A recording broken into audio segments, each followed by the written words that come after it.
नमस्कार, मैं हूं सुधीर चौधरी और डीएनए में आपका स्वागत है। आज हम एक ऐसे फतवे पर संवाद करेंगे जो देश के प्रधानमंत्री नरेंद्र मोदी के खिलाफ जारी किया गया है और इस फतवे में ऐसी आपत्तिजनक भाषा का इस्तेमाल किया गया है कि हम आपको सुनवा भी नहीं सकते।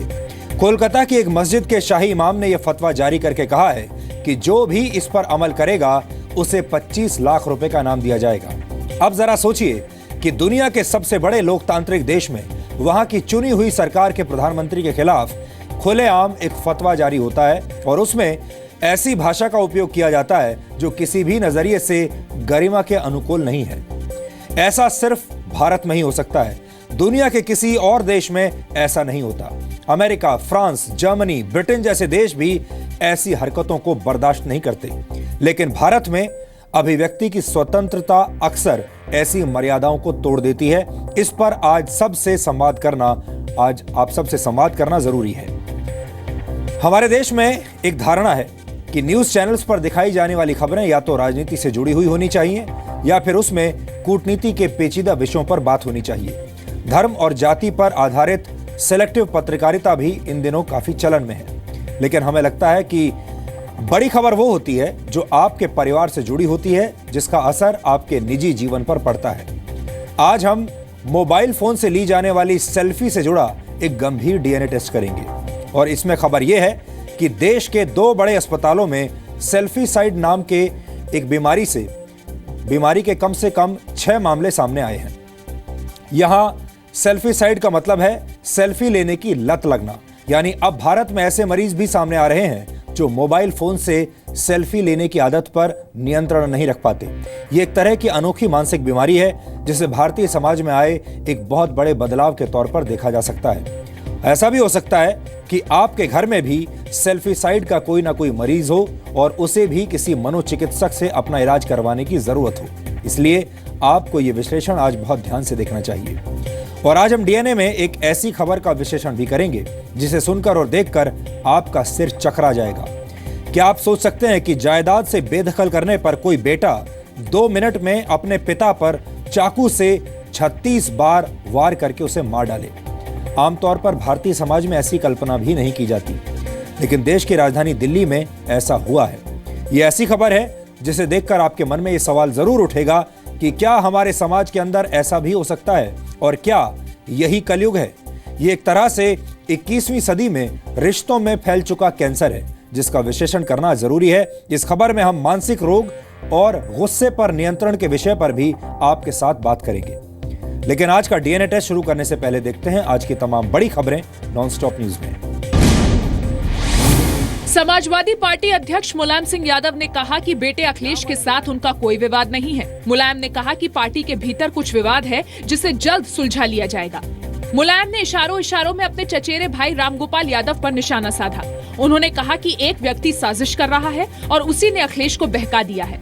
हमारी पार्टी में जो थोड़ा बहुत मतभेद है, ज्यादा नहीं है, आप भी अच्छी तरह जानते हैं। एक ही व्यक्ति है जो मतभेद कराने की साजिश कर रहा है। सर, मतभेद हम अपने जाते ही ठीक कर लेंगे। समाजवादी पार्टी के अध्यक्ष मुलायम सिंह यादव ने आज चुनाव आयोग जाकर एक बार फिर पार्टी और चुनाव चिन्ह पर अपना दावा पेश किया। मुलायम ने आयोग से कहा कि रामगोपाल यादव की ओर से बुलाए गए अधिवेशन में अध्यक्ष को हटाने का कोई प्रस्ताव पास नहीं हुआ, इसीलिए अभी भी वो पार्टी के अध्यक्ष हैं। मुलायम ने ये भी कहा कि रामगोपाल को पार्टी से 6 साल के लिए निकाला जा चुका है, इसलिए उन्हें अधिवेशन बुलाने का अधिकार ही नहीं। मुलायम के मुताबिक रामगोपाल की तरफ से जो हलफनामे सौंपे गए हैं वो फर्जी हैं और विधायकों को बुलाकर इसकी तस्दीक की जा सकती है। चुनाव आयोग से मुलाकात के बाद मुलायम ने कहा कि चुनाव चिन्ह पर आखिरी फैसला आयोग करेगा। अब चिन्ह है माले विवादित इलेक्शन कमीशन। अब इलेक्शन कमीशन में कौन देता है, चिन्ह कौन मिलेगा, ये अब इलेक्शन कमीशन तय करेगा। इस बीच मुलायम ने राज्यसभा के सभापति को चिट्ठी लिखकर रामगोपाल को पार्टी से निकालने की जानकारी दी। चिट्ठी में ये भी कहा गया है कि रामगोपाल अब राज्यसभा में पार्टी के नेता नहीं हैं और उन्हें इसलिए पीछे की सीट दी जाए।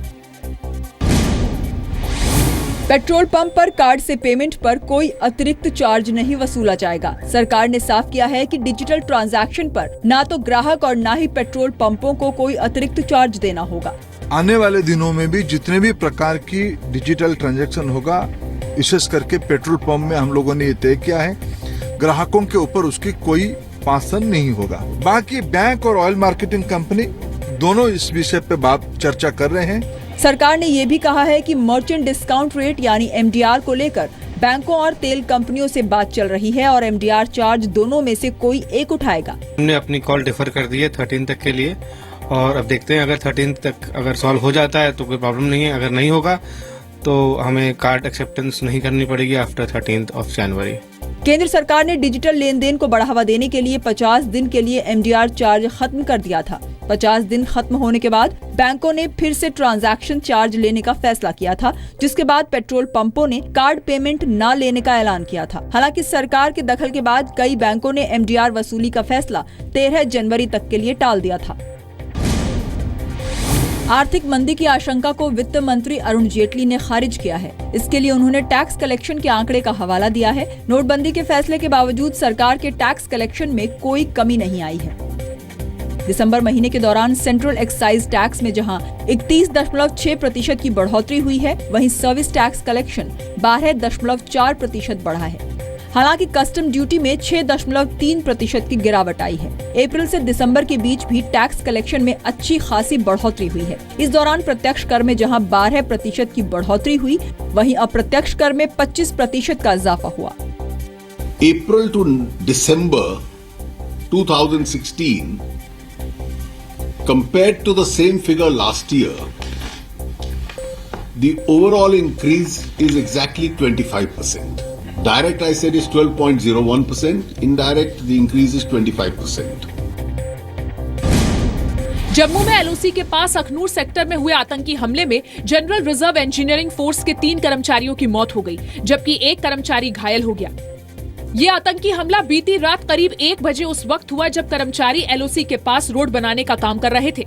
हमले के बाद आतंकवादी अंधेरे का फायदा उठाकर फरार होने में कामयाब रहे। ये गिरफ्त की छोटी सी टुकड़ी है बट्टल के इलाके में, इसके ऊपर हमला किया गया है, आतंकी हमला किया गया, जिसमें कि गिरफ्त के 3 कैजुअल लेबर जो है वो मारे गए, उनको शहादत हुई है। कैंप पर हमले के बाद पूरे इलाके में हाई अलर्ट है। अखनूर में स्कूल और कॉलेज बंद करने के आदेश दे दिए गए हैं। और भी सख्ती से इसको लिया जाएगा। बहुत प्रयास होता है कि ऐसे हमले ना हो, उसके बावजूद जो हो रहे हैं इसका जवाब दिया जाता है, दिया जाएगा। सेना पूरे इलाके को घेरकर सर्च ऑपरेशन चला रही है। वहीं सेना के सभी कैंप्स के लिए भी अलर्ट जारी कर दिया गया है। कोलकाता में प्रधानमंत्री मोदी के खिलाफ फतवा जारी करने वाले इमाम बरकती ने जी न्यूज के कार्यक्रम ताल ठोक के में भी आपत्तिजनक व्यवहार किया, जिसके बाद उन्हें कार्यक्रम से हटा दिया गया। सुनो, अब आप दारा सीखो कि गर्दन नहीं कटेगी, तुम्हारी गर्दन कटेगी बेवकूफ। मेरी तो मर गया है, काट दीजिए, खानदान भी मर गया है, काट दीजिए मेरी गर्दन, तेरी सब कट चुकी है, मेरी काट दीजिए। यानी आप लाइव टीवी पे कत्लेआम की धमकी दे रहे हैं। इमाम बरकती ने 7 जनवरी को कोलकाता में हुए कार्यक्रम में प्रधानमंत्री मोदी के खिलाफ आपत्तिजनक शब्दों का इस्तेमाल करते हुए फतवा जारी किया था। इस कार्यक्रम में TMC के सांसद इदरीस अली भी मौजूद थे। जो भी ऐसा करेगा उसको 25 लाख रुपया इनाम और दिया जाएगा और ऑल इंडिया माइनॉरिटी फोरम की तरफ से। TMC सांसद और इमाम का ये कार्यक्रम नोटबंदी के विरोध में हुआ था। बीजेपी ने इसकी शिकायत भी की है, लेकिन 2 दिन बीतने के बावजूद अब तक इमाम बरकती के खिलाफ कोई कार्रवाई नहीं की गई है। प्रधानमंत्री नरेंद्र मोदी 2 दिनों के गुजरात दौरे पर गांधीनगर पहुंचे। पीएम कल 8वें वाइब्रेंट गुजरात समिट का उद्घाटन करेंगे। पीएम ने सबसे पहले गांधीनगर रेलवे स्टेशन के रिनोवेशन की आधारशिला रखी। इस मौके पर पीएम ने कहा कि पहले रेलवे सरकार बनाने के लिए रेवड़ी बांटने के काम आता था और उसका इस्तेमाल सरकार बनाने और गिराने में ही किया जाता था। जो साथी दल रहते थे वे तब मंत्रिपरिषद में जुड़ते थे या सरकार को समर्थन देते थे अगर उनको रेल मंत्रालय मिले तो। यानी एक प्रकार से रेल मंत्रालय सरकारें बनाने के लिए रेवड़ी बांटने के लिए काम आता है। इसके अलावा पीएम ने ग्लोबल ट्रेड शो और पहले अंतर्राष्ट्रीय स्टॉक एक्सचेंज का भी उद्घाटन किया। इस मौके पर पीएम ने कहा कि इस अंतर्राष्ट्रीय एक्सचेंज से देश की अर्थव्यवस्था और मजबूत होगी। ट्रिपल तलाक पर कल सुप्रीम कोर्ट में सुनवाई होगी। ये सुनवाई चीफ जस्टिस के कोर्ट में होगी। केंद्र सरकार और all India Muslim personal law board triple तलाक पर अपना पक्ष रख चुके हैं। केंद्र सरकार ने ट्रिपल तलाक को गलत परंपरा कहा है और मुस्लिम महिलाओं को संविधान के मुताबिक बराबरी का हक मिलना चाहिए, जबकि पर्सनल लॉ बोर्ड ट्रिपल तलाक की वकालत कर रहा है। ट्रिपल तलाक से पीड़ित मुस्लिम महिला शायरा बानो ने इसके खिलाफ याचिका दायर की थी। हालांकि उससे पहले ही सुप्रीम कोर्ट ट्रिपल तलाक पर संज्ञान लेकर सुनवाई शुरू कर चुका था। पद्म पुरस्कार की घोषणा के दौरान इस साल अब तक चली आ रही परंपरा में बड़ा बदलाव देखने को मिल सकता है। सूत्रों के मुताबिक प्रधानमंत्री नरेंद्र मोदी के मन की बात कार्यक्रम को इस बार पुरस्कार का आधार बनाया गया है। मन की बात में उठाए गए मुद्दों पर काम करने वालों को पद्म पुरस्कार के लिए तरजीह दी गई है। सूत्रों के मुताबिक इस बार कई गुमनाम लोगों के नाम पद्म पुरस्कार के लिए तैयार सूची में शामिल किए गए हैं। पद्म पुरस्कार के लिए बनी 9 सदस्यीय समिति ने 5 जनवरी को बैठक के दौरान 150 नाम तय किए हैं, जिसमें मामूली फेरबदल हो सकता है। सूत्रों के मुताबिक इस बार 125 लोगों को पद्म पुरस्कार दिए जा सकते हैं। पुरस्कारों की घोषणा गणतंत्र दिवस के मौके पर की जाएगी। पंजाब चुनाव को लेकर कांग्रेस ने अपना मैनिफेस्टो जारी कर दिया है। पूर्व पीएम मनमोहन सिंह ने कांग्रेस का घोषणा पत्र जारी किया। कांग्रेस के मैनिफेस्टो में लड़कियों को मुफ्त शिक्षा, प्रदेश से ड्रग्स के खात्मे, नौकरी में महिलाओं को 33% आरक्षण, 2000 रुपए बेरोजगारी भत्ता, रोजगार और किसानों की समस्या दूर करने का वादा समेत कई घोषणाएं की गई हैं। इस मौके पर मनमोहन ने कहा कि 10 सालों में पंजाब बहुत पीछे चला गया है। नोटबंदी का विरोध करते हुए मनमोहन ने कहा कि इसका असर नेशनल इनकम पर पड़ रहा है। कोई ऐसी बात करने से कि ये रिश्ता बिल्कुल हार्म नहीं करेगा, ये तो अब बिल्कुल पूरी तरह साबित हो गया है कि देश की जो नेशनल इनकम है, जीडीपी है, उस पे असर बढ़ेगा। सीबीएसई ने 10वीं और 12वीं की बोर्ड परीक्षा की तारीखें घोषित कर दी हैं। परीक्षा 9 मार्च से शुरू होंगी। उत्तर प्रदेश समेत 5 राज्यों में होने वाले विधानसभा चुनाव को देखते हुए इम्तिहान 1 हफ्ते देर से शुरू होंगे। 10वीं की बोर्ड परीक्षा 9 मार्च से शुरू होकर 10 अप्रैल तक चलेगी। 12वीं की बोर्ड परीक्षा 9 मार्च से शुरू होकर 29 अप्रैल तक चलेगी।